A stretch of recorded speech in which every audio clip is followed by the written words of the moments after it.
లేకపోతే ఏదైనా కొత్తగా పూజా కార్యక్రమం ప్రారంభించేటువంటి సమయంలో కానీ మన మనసులో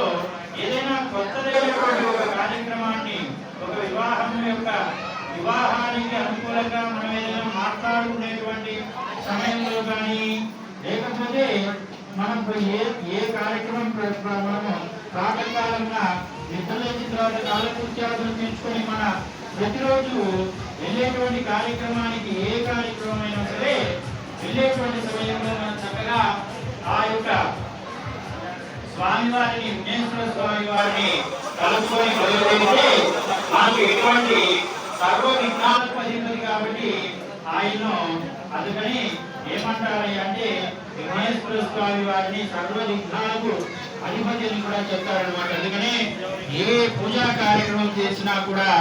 ఏ వ్రతం చేసినా, ఏ నోము చేసినా, ఏ మంగళప్రదమైనటువంటి కార్యక్రమాన్ని తలపెట్టినా కూడా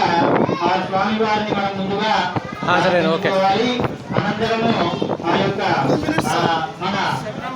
దైవం ఎవరైతే ఉంటారో ఆ స్వామి అమ్మవారిని మనం అన్నమాట. మరి ఆ విధంగా ఈరోజు మన దేవాలయం నందు ప్రాతకాల అమ్మవారికి పంచాయతీభిషేకం అనంతరము చక్కగా అమ్మవారికి వచ్చినటువంటి ఉభయదాతలతోటి అమ్మవారికి శాస్త్రోక్తంగా